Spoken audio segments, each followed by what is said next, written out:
Well, howdy folks, welcome to Mower Mike's. You're like, what in the world is this thing and why do you have it, Mower Mike? Well, this is the largest towable chipper you can buy on Amazon. Yes, it's the Mechmaxx DCH7 with a Honda dual-cylinder GS690 engine. It takes up to 7-inch branches. It is a gigantic chipper.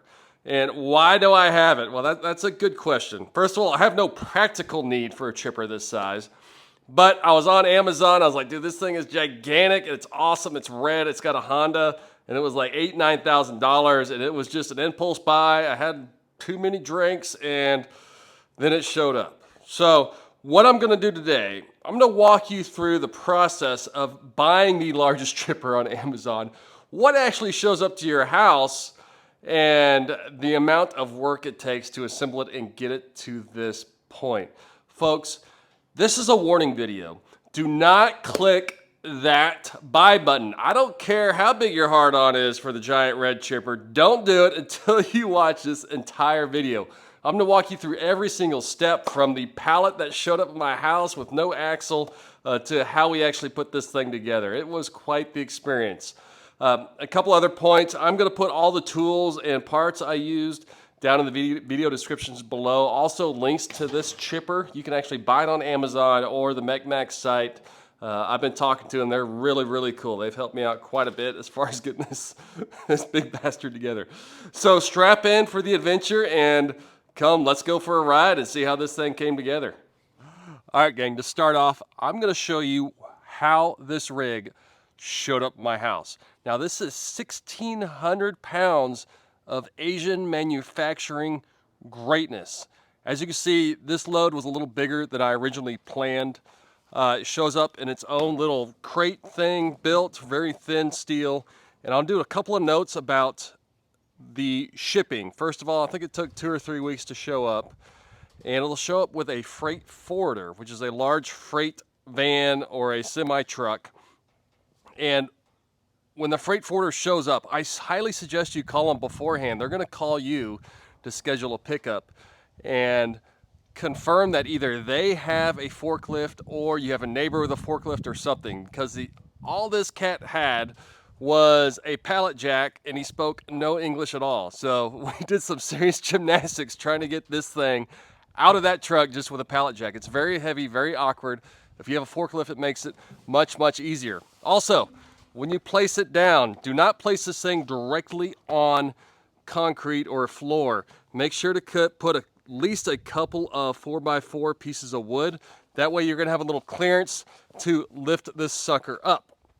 Now, zoom in here and let's see what we're working with. You can see everything's in a fairly compact thing here. You've got your axle, you've got your chute, and this thing is just full of stuff. So my first goal is to get this thing up on jack stands because we have to safely get it elevated. That way I can get the axle underneath and we can actually roll this thing into the shop, because right now she's just sitting in my driveway.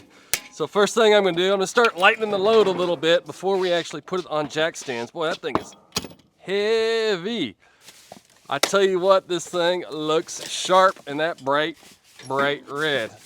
Hang on here. Try not to clip any of the hydraulic lines.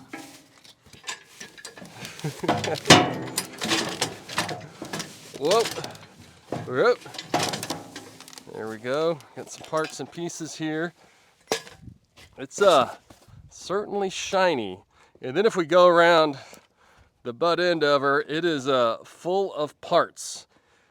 I can see right here we got ourselves looks like a muffler. What we got here? I don't know what that is. Maybe a gas tank. Hopefully it's got all the parts. Oh boy. What have we got? It's like Christmas morning. We got something there. Boy, I was a little worried about this. Got ourselves a couple of tires. It's kind of amazing. It's all showed up without a scratch from a long, long way away. All right. Got that. We got a few loose bolts in here, so I'll make sure to try not to lose those. All right, so as you see, the actual frame it's fairly thin, and you're gonna have to get a jack underneath it. So I'm hoping this jack will support this thing. Come on, there we go. Oh, it's coming up, thank God. Everybody needs a good floor jack in your life. This thing has got to get elevated to get that axle on it, quite a bit. And being 1,600 pounds, you want to be safe. Now, if you had yourself a tractor or something, you can see it's got a couple of hoops right there where you could loop it onto. You can see right here. Honey, I think we're gonna be money. I wish I had that thing spaced a little different. So when you put your logs, make sure to move them somewhere where they're not gonna get in the way of your jacks. My main goal right now actually is to get it on jack stands, and then I can get rid of this big chunk of metal thing.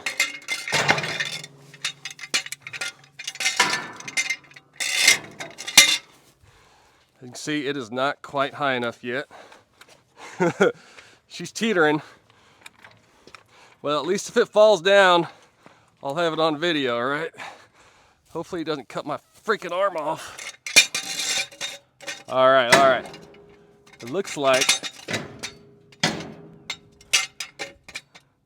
I'm at least gonna have it on those two-ish. Here it goes. Come on. Nice. All right, so we got that side elevated. Now we're gonna go up to the front end, see if we can't do the same thing.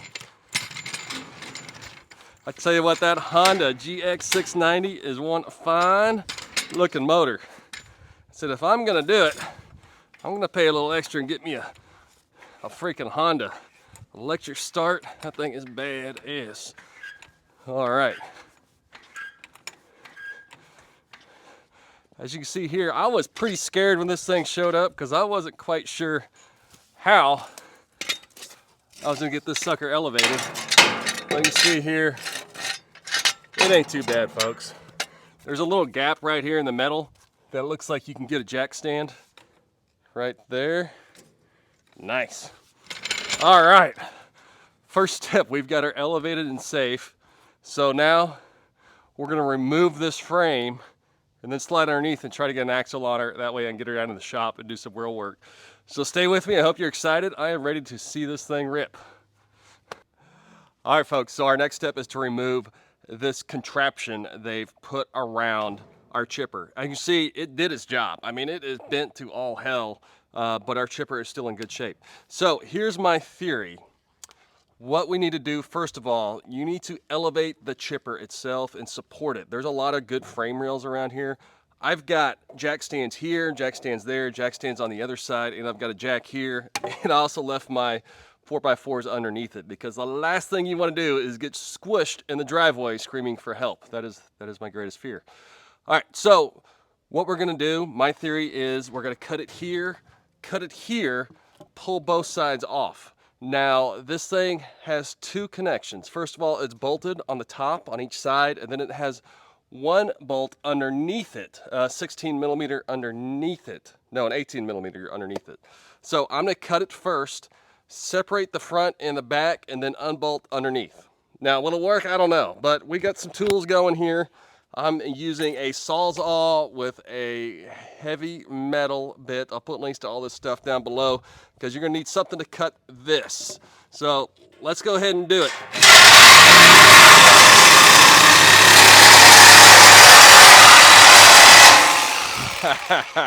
Cuts it like butter with that new blade.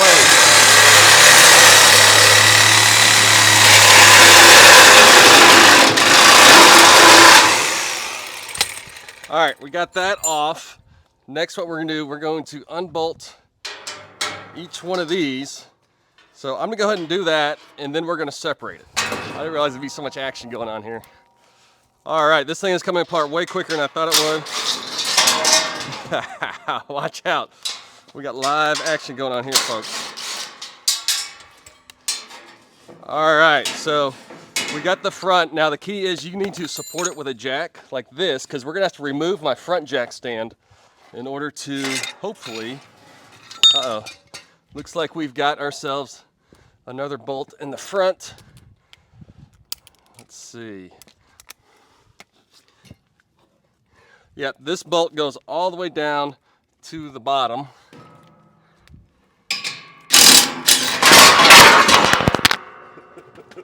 Whoa, whoa. I didn't expect her to go so quick. All right, I'm okay, folks. But as you can see, it might be good to remove this so you don't whack yourself in the head. All right, so we got the front end off. Let's see if the back end slides out. I assume most people do this like at a dealership or something, but if you're ordering stuff on Amazon, this is how we gotta do it. All right, so we got all that off. Again, go through and double check safety. As you can see already, there are no instructions for how to do this in the manual. So, there we go. That should support it in case it falls on my head. And then our final piece should be underneath here.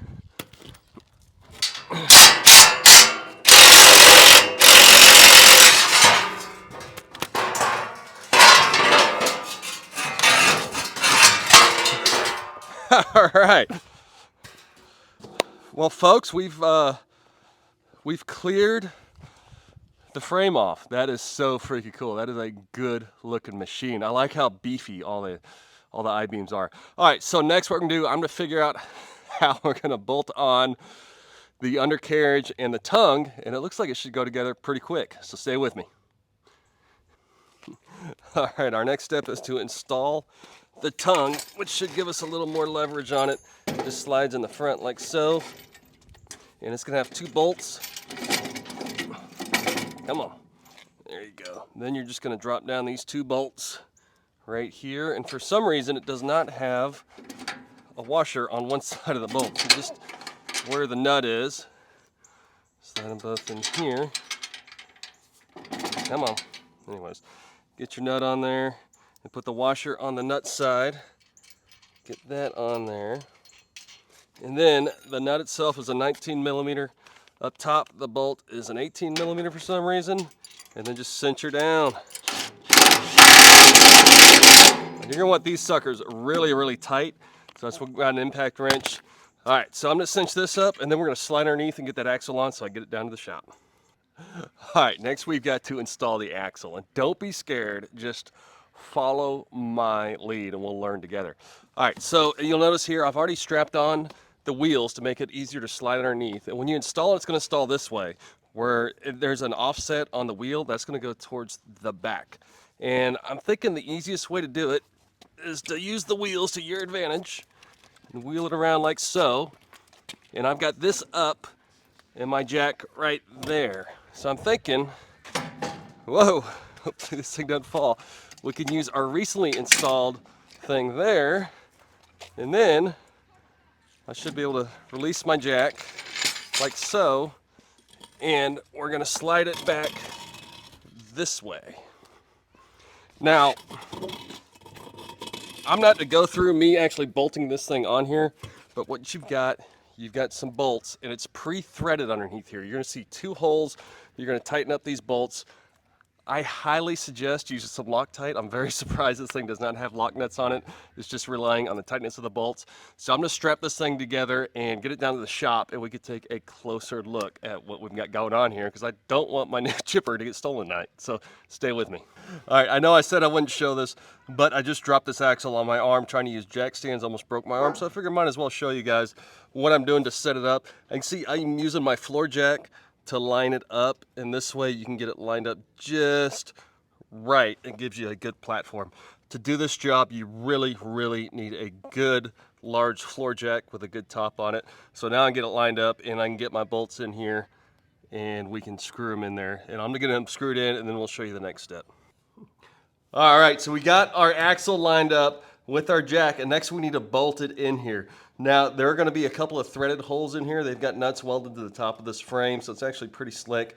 Then we need to put the axle bolts in here. So you just got to wiggle this around, get it lined up, and these are the bolts they give you, which will slide in there. Now, for me, these bolts are very, very important because they hold the whole axle on here, and this thing's heavy. So I have gone and upgraded to a grade 10 bolt. I suggest going to your local hardware store. You can find your own. And the thread pitch will be the same thread pitch of whatever's in the book there. I actually forgot what it was. And the torque. So I've been talking to Mechmaxx because they didn't give us any torque settings on what in the world torque we should use on anything. And they said 45 Newton meters of torque, which I don't know what that is in foot-pounds, but you divide it by 1.356. Let you do the math. To me, that seems kind of light, so I'm probably going to put a little more on there, but just wanted to pass that information on. And you can see I don't even have mine lined up. So we're going to have to beat on this thing a little bit, get her lined up and torqued in there. So once we do that, then we'll go move on and do something else. Stay with me. Whoa, look at that. It's even got pictures. Uh-oh. Yep, I have totally busted. I am reading the instruction manual. Yes, we are to the point in the project when we're about halfway done and we actually pull out the instruction manual and double check we haven't totally screwed anything up, and I think we're in the clear. Couple of the processes I did were not the safest, but as you can see, we got her on some wheels. We got her down here in the shop, and we're gonna button this thing up. It is looking sharp. Now, the next step, it's kind of crazy, but it comes with this very large and impressive looking muffler assembly that bolts to the underside right here of the frame. It's gonna give it a really clean look. It might cause a little fire danger here in Texas with tall grass, but we'll talk about that later. So, the first thing I noticed, all right, it's held on by 2 bolts, and they give you the standard 1/4-inch cheapo Chinese bolts. That's not going to work. This thing may go into the rental arena. So we're upgrading our bolts where we can. I have got 3/8-inch hardened grade 8 bolts. I'll put a link down below. Just a little upgrade because we don't want them suckers breaking off when it is vibrating. So with that, let's go ahead and slide underneath the brand new Mechmaxx and strap this thing on. All right, so our next step is to put the exhaust on. Yes, I know it is getting exciting. Now, your exhaust assembly, you're gonna notice has 2 holes in it. That's gonna strap to this bracket here. Now, I've noticed that the Honda exhaust lines up with the top holes on your bracket. Maybe the other engine lines up to the bottom ones, but we're gonna put our bolts through the top hole. Again, I've upgraded to grade 8, 3/8-inch bolts with lock nuts. And then after that, we're gonna strap on to these exhaust manifolds. All right, so let's do it. It is a bit awkward, and let's see if we can get it there. And that exhaust probably weighs damn near 15 pounds. And I know this is a little goofy having an exhaust underneath the chipper, which we'll address that when we actually get this thing running. It actually straps on fairly tight. All right, so I've got those on there. I'm gonna go ahead and tighten those up, and then we're gonna address these manifolds. All right, one thing you're gonna notice if you're doing this for real, this is super tight to get something on these bolts underneath here, as you can see. But I was able to get a 1/4-inch extension and a 9/16 socket on it, and it just barely fits, and then I'm able to tighten it up from the other side. Now again, I'll put links to all the tools I'm using, including this big old chipper, down below in the video description. So just want to show you that, and next we'll get on to the manifold. All right, so next we're going to bolt up the exhaust manifolds. Now, I'm going to upset some of you that have already tightened up this exhaust. The only way I'm able to get this thing to bolt up and have enough flex in it is I had to loosen up those 2 bolts just so I can wiggle this around a little bit. So you may need to re-loosen this up and then re-tighten it to get these suckers on here. All right, so it comes with a couple of exhaust manifold gaskets, and all you do is you slide them in between there, and then you get your bolt and you slide it up in there. Now, the stock bolts are fine if you want to use those. I have found some exhaust header bolts in my shop that I'm upgrading these things to. So let's see if we can get this thing to go through there. Oh my God, this is such a pain in the butt. All right, we got it through there. And try not to break your manifold gasket if they can rip and everything else. All right, I got one through there. So next I'm gonna get my washer, and I did get some lock nuts to put on there, and just keep them loose at first.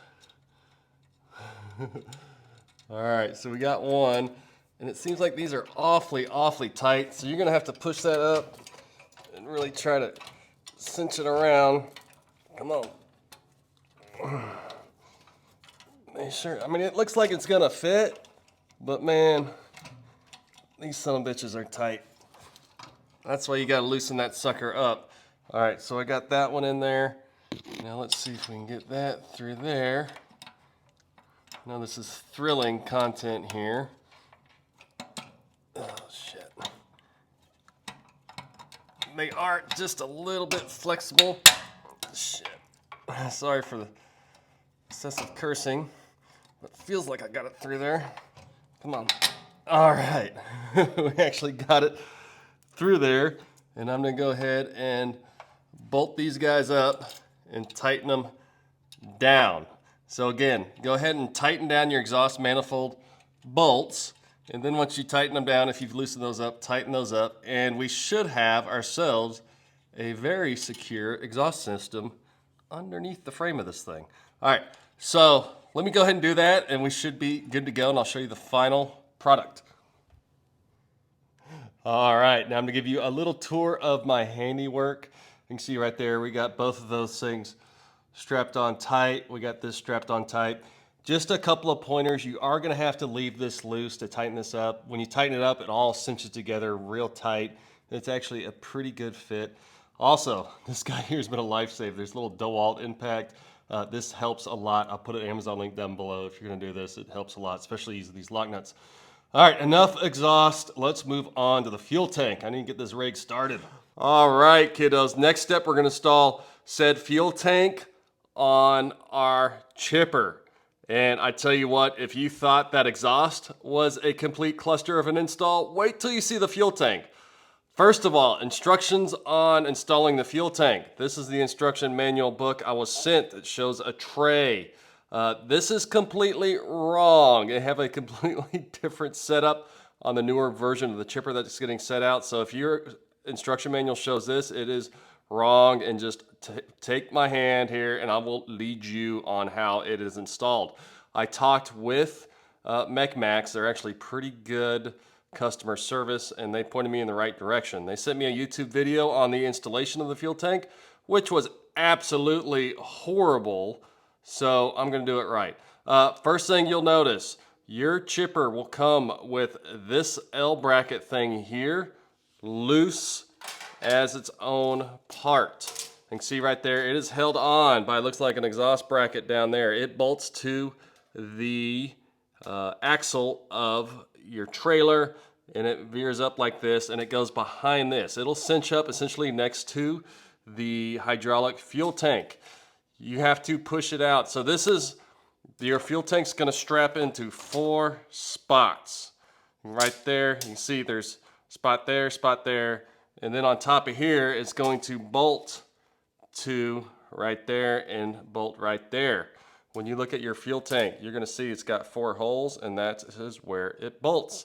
Now your fuel tank, the difference between the bolts there is about 20 inches. So when you install this, you need to measure the difference here from the bolt hole to your little stud right there. Make that 20 inches.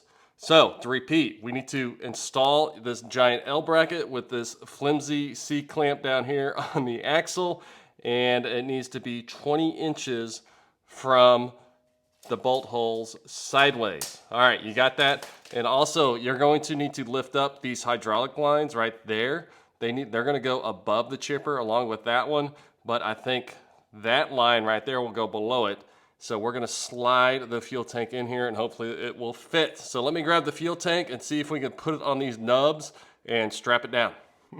All right, let's see if we can get this fuel tank on here. First of all, you're gonna take your nuts off here and take the bolts off the other side. That way we can slide it on. And when you put it on, your filler and your fuel tank gauge, those are both gonna go towards the other side of the chipper, because you can see your fuel line here goes towards the engine, towards the other side.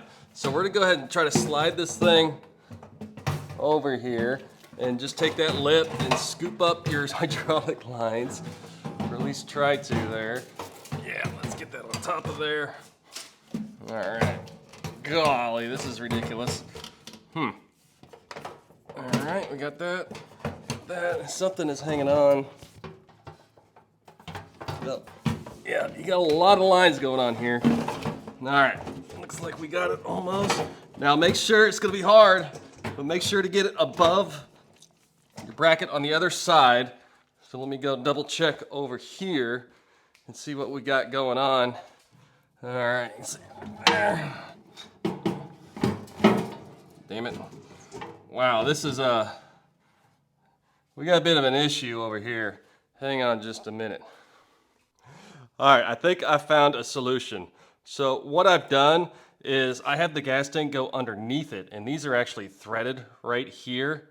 So I'm taking a bolt and screwing it from underneath it, and that gives it just a little more clearance here, that it seems like it passes these hydraulic lines even though they're sitting on top of the fuel tank.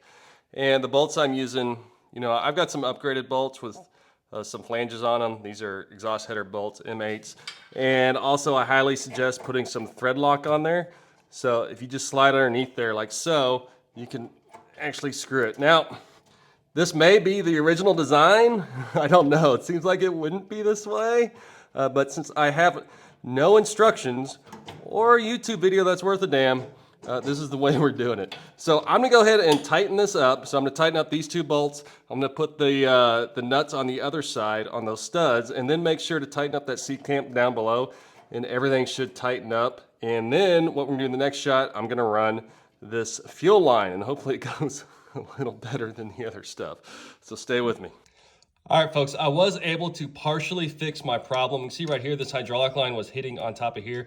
I was able to loosen up the little holder nut with a 21-inch wrench, loosen it up, and this whole thing just twisted this way. So at least it's not bumping on there. And I was able to tighten up everything. I still left it underneath because it's still fairly tight with this other hydraulic line. You can't turn it because it hits into this one, and I don't want to totally undo these hydraulic lines and get fuel in the lines.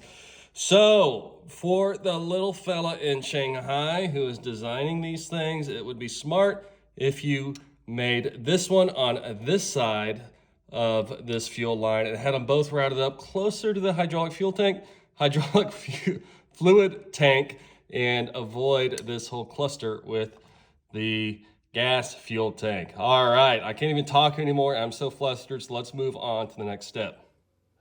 Well, viewers, I am squished up underneath the Mechmaxx to give my viewers a view of the very important topic of fuel line routing, which starts right there at our fuel shutoff valve. Now, Mechmaxx does not think this is important because it is not in the instructions, so I will show you how Mower Mike did it. First of all, you're looking at that valve. When it is pointed down or all the way up, it is on. It must be Chinese. It does not say on or off, but when that arrow is pointed down, that fuel is on. So you can see right there, we got it going there, there. We got some different lines. It sneaks around there. Then, coming around here, you can see I went through there, and there's a hole right there, and coming up along the side over there on the engine side. So let me squeeze out of here and show you the top side. We are up top side again with a great look at the Mechmaxx. Boy, she is looking good with that dead, sexy, hot red Honda motor on it. All right, so I did some thinking about this. Now, where should the fuel line be placed? First, I thought maybe coming up through there, through the hole along the side, but there's just a lot going on right there, especially with this guy here, because these are removable if you have to do maintenance. My next thought was like, hey, maybe there's a hole back here coming up through the frame, but remember your exhaust manifolds are right there, so you sure don't want your fuel line wrapped up with your exhaust. So I thought the best route was just to come around the side of the frame. It's fairly tight, and I put a little 1/2 inch thing right there. This is actually a very thick piece of metal. You could drill through it pretty easy because it's Chinese steel. But yeah, I did break off some drill bits in there. But yeah, just a 1/2 inch, I think, little holder thing, and it sneaks up around here and it actually fit damn perfect So you just want to be careful with your fuel lines. You want to keep it away from the exhaust and keep it away from any moving parts. So this is the best way I could figure. So, all right, so let's move on from fuel lines. Wait. We got one more fuel line topic. If you look at the top of your fuel tank, you're going to see there is, where is it? Right there. There's a fuel tank breather line, and it's a fairly long line, and I have no idea where it goes. So you just put this thing wherever you want, because I sure as hell don't have any advice for you. I've asked Mechmaxx and they haven't given me an answer. But yeah, I in reality, I'm probably going to cut this thing pretty short, and not actually, I don't know what the hell I'm going to do with it. So do what you want with the fuel tank vent line. I'm out of advice on that one. Next, we're going to move on and talk hydraulic fluid. Stay with me. Next, we're going to talk about the very interesting topic of hydraulic fluid. Now, this big old chipper, it's got 2 or 3 hydraulic pumps on it, and it runs off this big hydraulic fluid tank. I mean, this thing is heavy duty. It's a big steel tank, very large. And it looks like to me they attempted to pre-fill it in China with hydraulic fluid, which did not make it all the way down here to North Texas. This thing is mainly empty. You can tell there's a little bit left in it. It looks like it either spilled out through the cap, but I'm thinking it leaked out through the plug on the bottom. So what we're gonna do, we're gonna remove the plug, remove all the old hydraulic fluid, refill it up, reseal the plug with some Teflon to prevent any future leaks. Now, what type of hydraulic fluid should we use? Well, I asked my father-in-law this question, who was a heavy equipment mechanic for like 40 years, and holy cow, there are some major views out there on hydraulic fluid, just the same as using synthetic versus conventional oil. His point was, first of all, the weight matters quite a bit. ISO 32 is the weight we should be using here in Texas. I Googled it, looks like good stuff. I'll let you do your own research. Also, he said the quality of the hydraulic fluid is very, very important, especially on Chinese-made hydraulics, because the quality in these things probably is not top-notch. These things are not like Bobcat hydraulics. So he said you got to make up for that in the quality of the hydraulic fluid. So per his advice, the best hydraulic fluid out there is the John Deere brand High Guard hydraulic fluid out there. It is fairly expensive, but I went on Amazon. I got a 5-gallon tub. I'll put an Amazon link down below to replace the hydraulic fluid in here. I think that's fairly cheap assurance to help make sure this chipper lasts a long time. So we get ourselves a Honda engine running on some HydroGuard John Deere hydraulic fluid. We should be chipping away. So, all right. So I'm going to crawl underneath this thing. Again, I'm getting tired of crawling underneath this damn chipper. But we're going to do it and get that fluid out of there. So stay with me. We're back underneath our favorite chipper, and we're going to pull the plug out. Underneath it is it looks like a T7 bit. As you can see around it, there's definitely hydraulic fluid that's been leaking. I'm hoping that it is just from the seal around this drain and not the actual tank itself. I have no idea what's in here, folks. It may just be empty. Oh, it is definitely not empty. See, we have hydraulic fluid in there, and there's definitely no Teflon on that nut. So we're gonna go ahead and drain that out. Hopefully it's not more than my bucket here. So stay with me. All right, the fluid is slowing down. About a little under a gallon came out of the tank, which is way less than its capacity. So it definitely has leaked hydraulic fluid for the last, on its 20,000 mile journey to get here. So what I'm gonna do, I've gone ahead and wrapped Teflon around the drain plug, and we're gonna put it back in there. Hopefully that Teflon slows it down. Father-in-law said that's the way to do it, so that is definitely what I am doing. So I would go ahead and just make sure the sucker is fairly tight in here. It was not very tight when I took it out, so that could have been part of our issue there. Boy, that fluid is sticky stuff. Boy, I gotta admit, this is way more assembly than I ever thought would be required. So be careful when you hit that Amazon buy button. All right, so it is in there tight. I'm gonna go ahead and clean up the hydraulic fluid around there so we can see if we have any more leaks, hoping that fixes her up. So let's go around topside and fill her up. All right, let's take a closer look at this hydraulic fluid tank. It is actually very, very beefy. Now, I've gone in and I've added the 5 gallons of John Deere High Guard. And I want to show you what that got me to. I can see right here, there's a little level indicator. It got me just to the low. Now, the specs on this tank are 26 liters. So it looks like that's pretty accurate. I'm gonna add about another gallon of hydraulic fluid in here to top it off because you really want it between these two. And I can see right here, you've got your cap. Come on, take this sucker off. And when you look in there, it's got a little filter thing. You see the fluids right at the bottom of that filter there. But it looks like it's very, very well built. All right, enough about hydraulic fluid. Let's go ahead and strap on the chute and get this sucker chipping. All right, kids, I'm getting excited because we're going to talk about the final step. That is to install this big red chute on top of our chipper. What this does, this allows you to point those chips anywhere you want to shoot them, and it rotates, which is pretty cool to give you different angles. Now, the way it's set up here, it slides in. You can see you got 2 pieces right there, and there's a little lip that goes all the way around, and this is where the lip of the chipper slides in, and then it tightens in there. You've got a set screw there, and then you've got this clamp thingy here that allows it to tighten in there and clamp down.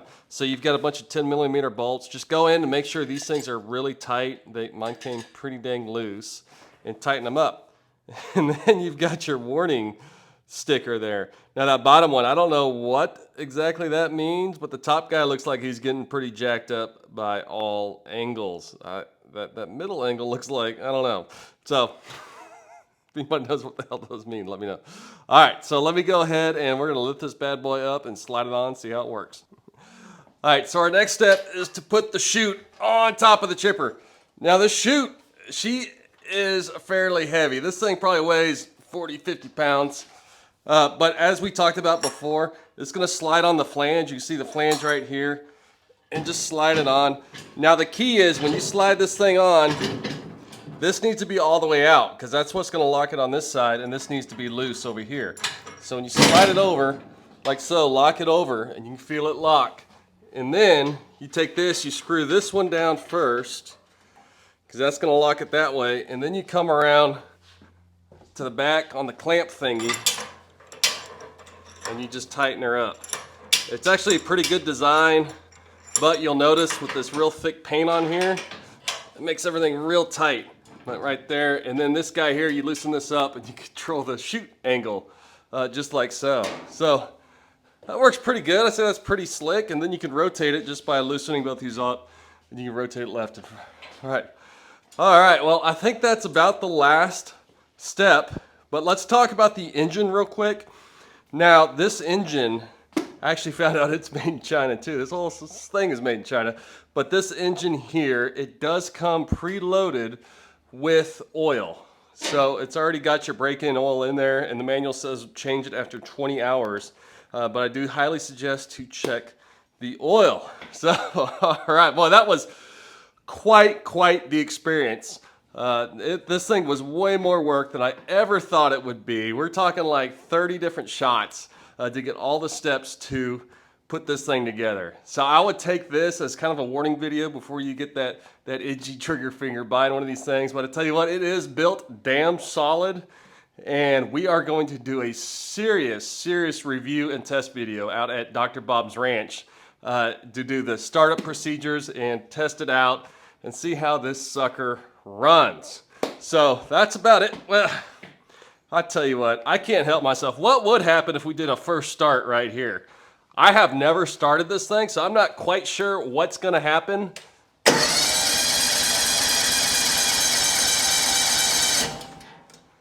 I think it's on.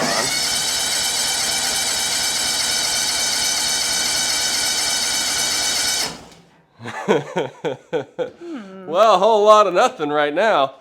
Well, I know we're not supposed to do this with a brand new Honda engine, but what if we just give her a little taste of starting fluid down the throat, because that is a long fuel line going right there. I'm sure the Honda guys are like, what in the hell are you doing? All right, so we got the choke Got that.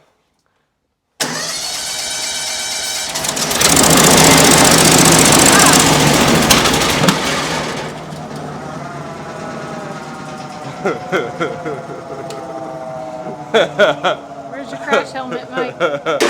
Obviously, I need to read some more instructions about how to get this thing going.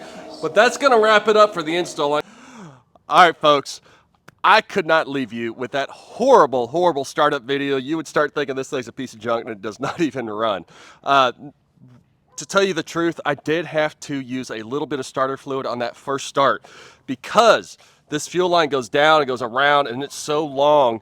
It took a little bit of starter fluid down the throat of the big red Honda to create the suction and get rid of the vapor lock to get the first start. But ever since I've done that, it has run perfectly. So I'm going to show you real quick how to start it. We're going to cut a couple of branches real quick, and then I'm going to do a whole separate video on safety, startup, all the details of this machine. We'll put a link down below. So let's go ahead and start her up. First thing real quick though, I did have to adjust the spring. You can see right here, this spring is what clamps down the force on those claws that pulls the branches in. And I just wasn't getting the clamp I wanted, so I adjusted the springs all the way down, which tightens that spring way up. And I just, we just maxed out the spring rate on her. So with that, let's go ahead and start her up. To start her up real quick, there is a shutoff lever down below that shuts off the main power. So just make sure this shutoff lever is all the way up. It's right next to the battery. And then come around here, and to start her up, make sure everything's clear, read the safety manual, but all you do is you pull the choke out, max the... Let it run for a second. So you're gonna hear it, boy, that thing's gonna start rolling. All right, honey, you want to get out of the way. You're going to get chipped on.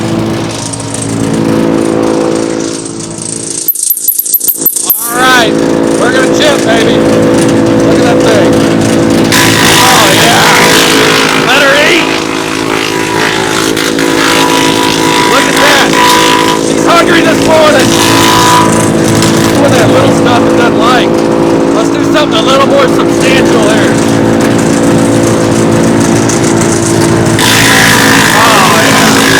That's what she likes right there.